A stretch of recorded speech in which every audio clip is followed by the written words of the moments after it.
Hello po, kumusta po mga ate, mga dudes sa lahat po ng mga Capricorn? Ito po ang inyong mga divine messages. Alright, so sa mga makakapanood po or nakanood po ng video na to, ng reading po ninyo bago matapos itong April, confirmation na para po sa inyo itong mga mensahe na ito, divine messages, mga special po na mga mensahe po mula po sa spirit realm, sa inyo po mga guardian spirits, sa mga angelic beings, sa mga ancestors po ninyo, lalo-lalo na po mula po sa divine universe.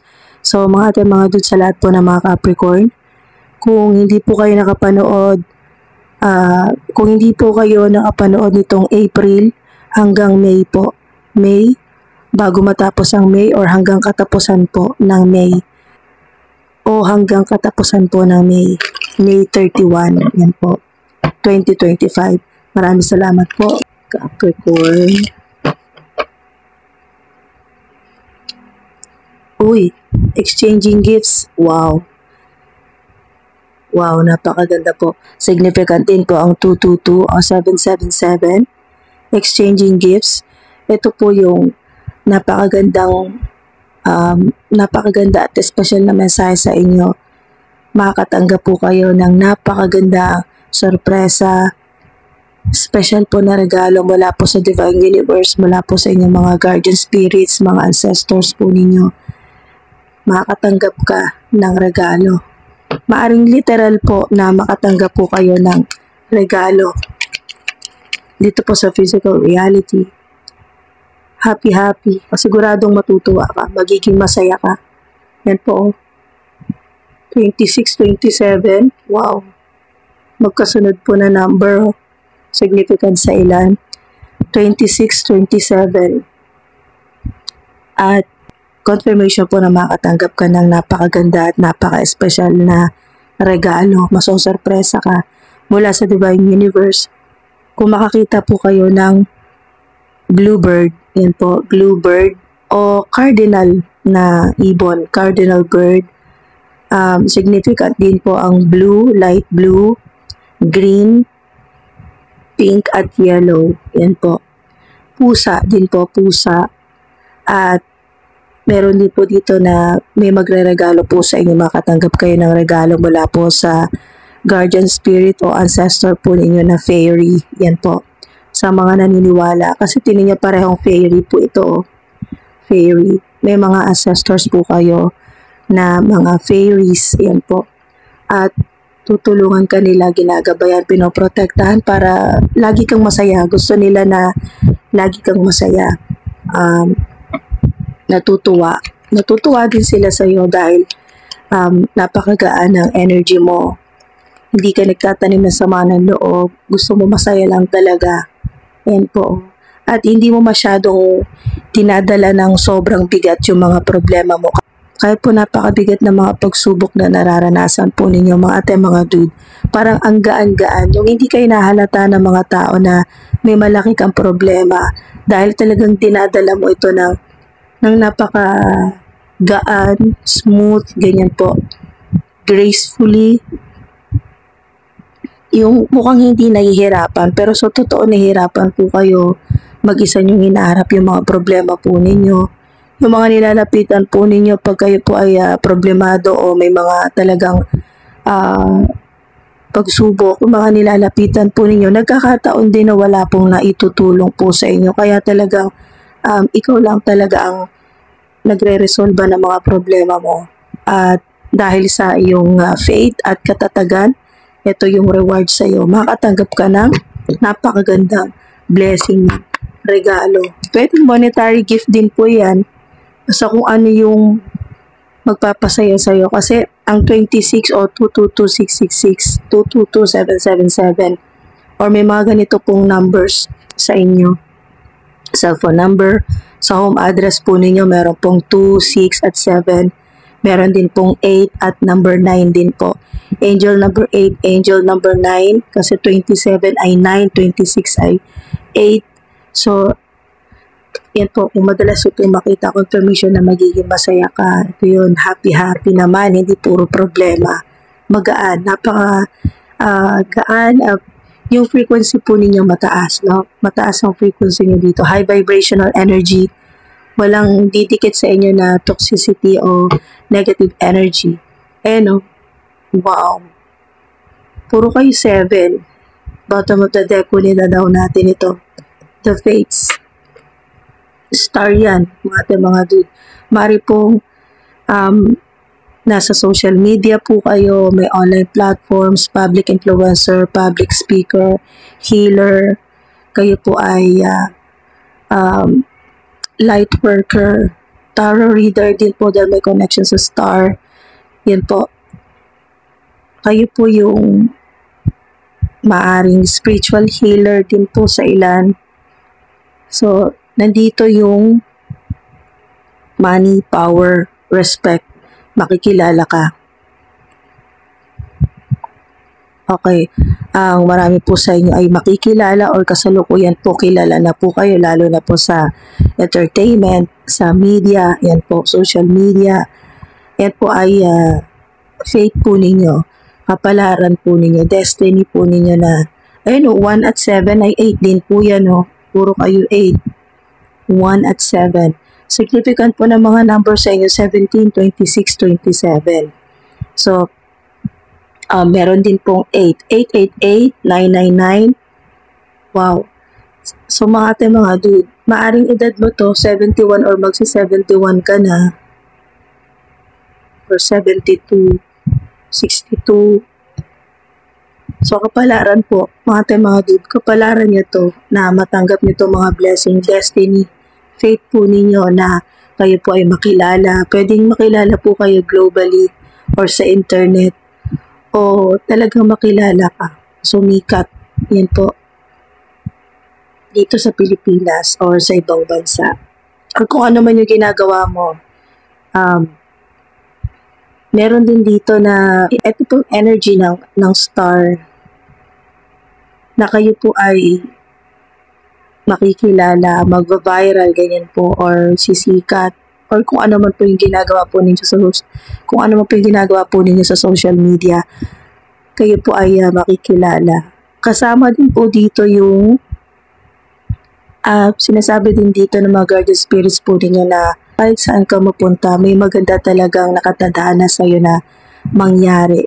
Talagang nakatadhana na yumaman ka, sumikat ka, maging magaan ang buhay, maging masaya ka sa pipiliin mong journey o career path o sa buhay mo, kung ano pipiliin mo, may partner man o wala, masaya. Nandyan yung destiny mo talaga na.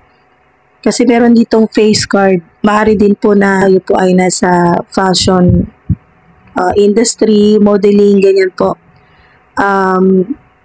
Rumarampa,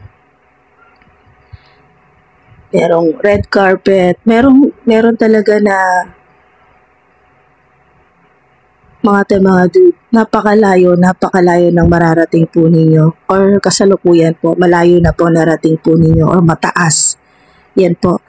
So, face card, sinasabi dito face card kasi kahit po magsuot po kayo ng, so wala pong judgment dito mga dude. Ang gusto lang iparating sa inyo na mensahe ay kahit pagsuot ka ng lumang damit, kahit hindi mamahalin, kahit hindi branded, kahit second hand na damit, mga dude, pansin na pansin ka talaga, napaka-charming, napaka-attractive kasi po face card, yung sinasabi dito ng mga ancestors po ninyo, namana nyo rin po yan, nasa bloodline nyo na talaga, nasa DNA nyo na talaga na magaganda po yung mga lahi po ninyo, maganda talaga yung maganda, gwapo, yung face card talaga.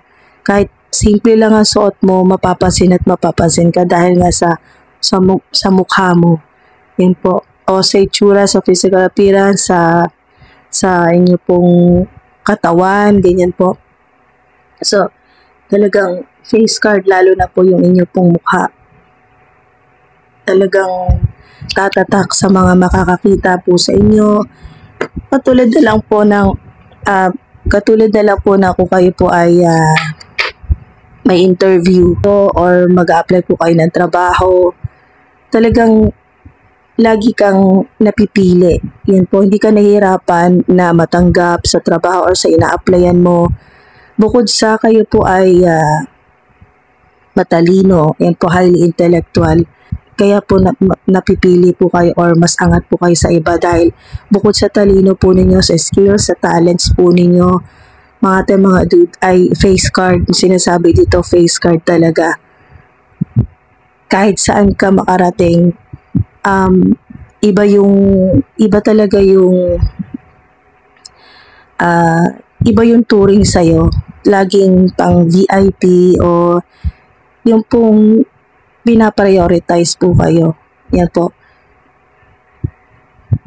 Dahil nga po sa face card. Okay, sa inyo pong itsura.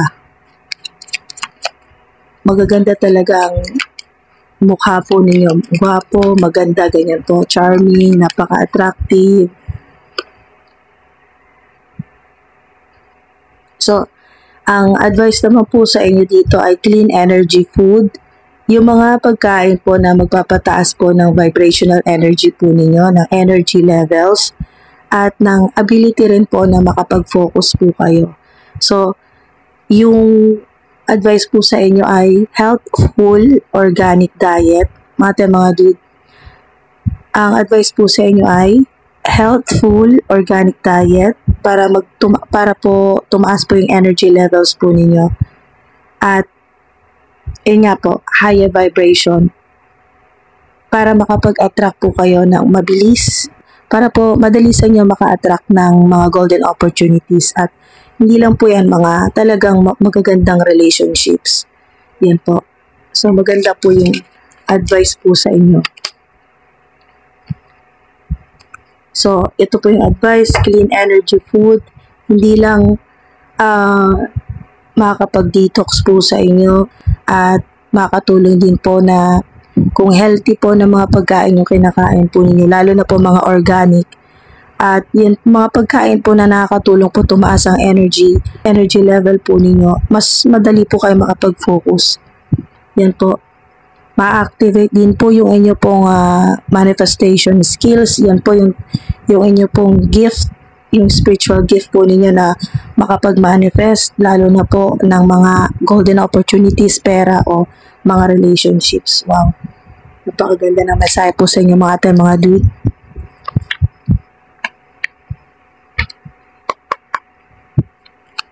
Okay. Holy Angels, Holy Spirits.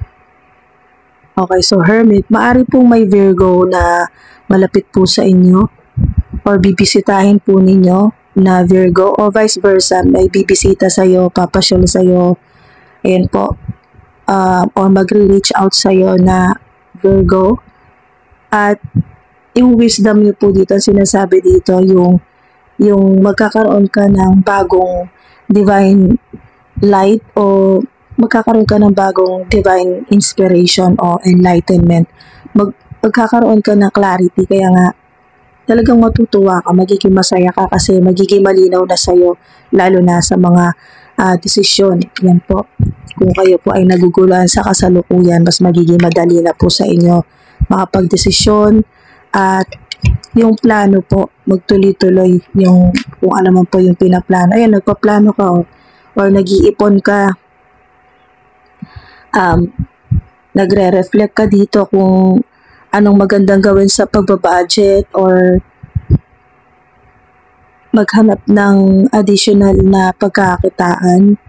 Ayan po, wow, sakto na meron kayong happy at meron kayong 9 of Cups, punong-puno, umaapaw. Ayan po yung overflowing o windfall of abundance at emotional fulfillment. Yan talagang masaya.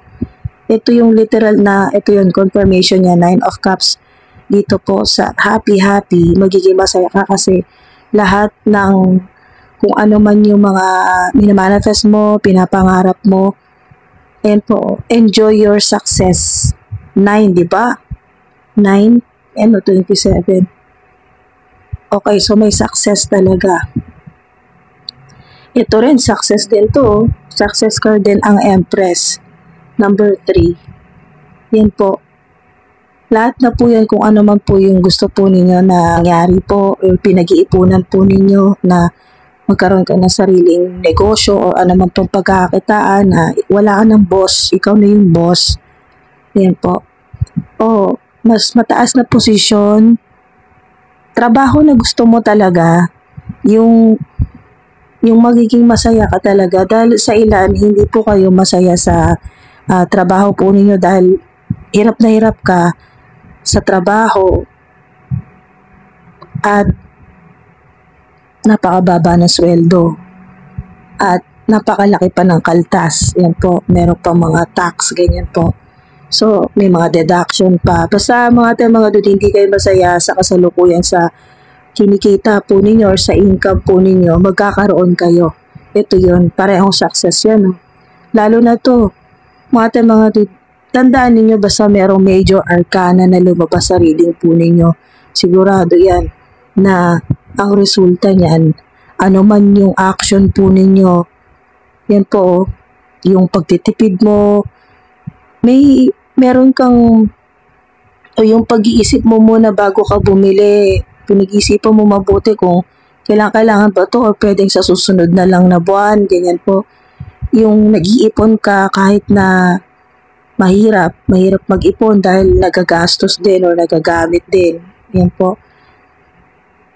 So, ano man itong mga problema na yung biglang sumusulpot na halimbawa may naipon ka at meron na manghihingi ng tulong sa'yo na family members, yan po, or family member, at magagalaw mo rin yung iniipon mo kasi gusto mo makatulong. Yung mga hindi inaasahan na pagkakagastusan or talagang gagalawin mo yung tinatabi mong pera. So, yan po ay balik po sa inyo, lalo na may Empress kayo dito, Major Arcana to, times 3. Times 3 ang abundance po ninyo. Lalo na meron na kayong 9 of Cups. Matik na yan, basta may 9 of Cups, may Empress, at may happy-happy pa kayo at destiny nyo talaga to, fate nyo to na maging maayos ang buhay, mayaman, masagana. So, maaari din pong unexpected po yan. Hindi nyo inaasahan. Kung hindi man April hanggang May po, yan po, ang tabayanan po ninyo, may mga magagandang mangyayari, may mga pasorpresa sa inyo ang Divine Universe, and may regalo sa inyo na magiging masaya ka talaga. Parang, eto yun, happy-happy, parang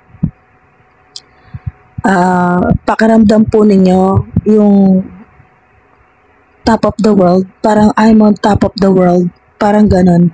Mga dude, na magiging masaya ka kapalit ng lahat-lahat ng mga problema mo, isolation din po, yung talagang umiwas ka na sa lahat ng mga, halos lahat ng mga nakakasalamuha mo para makaiwas din po sa mga yung unnecessary na mga gastos, mga ganyan po. Yung ang ilan po sa inyo, nawalan po kayo ng social life para lang makasurvive po kayo sa araw-araw kung ano po yung mga pangangailangan po ninyo. Parang dun muna kayo nag-focus, mga dude. At sa kung ano man po itong pinag-iipunan o pinagpaplanuhan mo, ay huwag kang mag-alala. Lahat ng effort po ay hindi yan masasayang. Nakita yan ng Divine Universe ni God. Kaya nga yan, no, mga dude, maraming mga darating sa iyo na mga blessings. Yan po. Maganda yan. Napakalaking success niyan. Napakalaking blessing na darating sa inyo talaga na magiging masaya po kayo. Alright. So, bago natin isara mga dude, kung meron po kayong questions, post nyo po muna. Kung wala pa po, isip po kayo ng 3 questions. Kung meron na po, umpisa na po natin. Okay, so ito po yung una. Ayan, ito po yung sagot po sa inyo. To ensure the best decision. Ayan o, diba? May connection dito talaga sa ilan yung nabanggit kanina sa unang part na parang nahihirapan po kayong magdesisyon. Ayan po. Na may kinalaman dito sa 7 of Pentacles. Nahihirapan kayo magdesisyon. Ito yun. To ensure the best decision, be calm. Yan po. Yan po yung advice po sa inyo. Huwag kang mataranta, huwag kang magpanik. Kahit na magulo masyado yung nangyayari sa kasalukuyan or nahihirapan ka, or nagkakasabay-sabay yung mga problema mo, di mo na alam kung ano uunahin mo talagang solusyonan dahil talagang malalaking mga problema ito.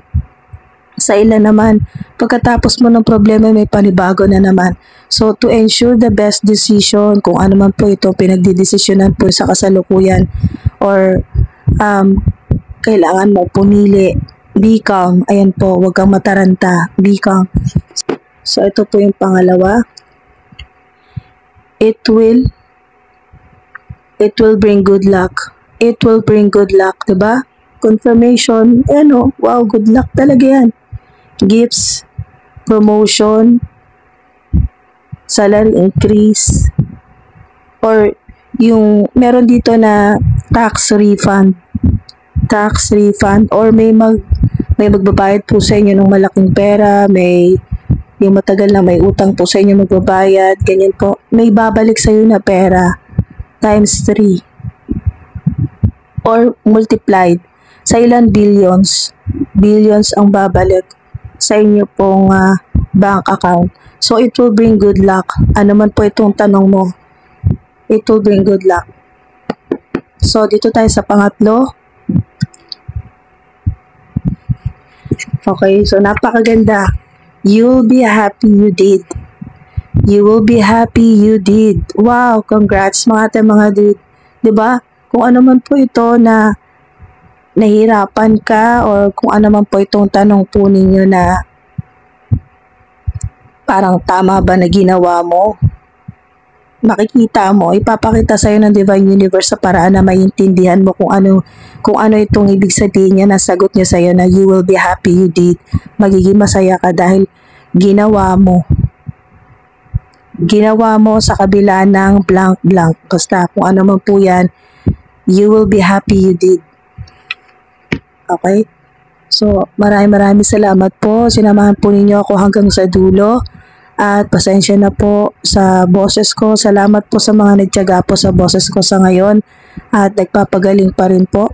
Pahabol po sa mga may questions naman po na tinatanong niyo naman po ay time frame kung kailan. So, depende po sa inyo kung ano po yung tanong po ninyo.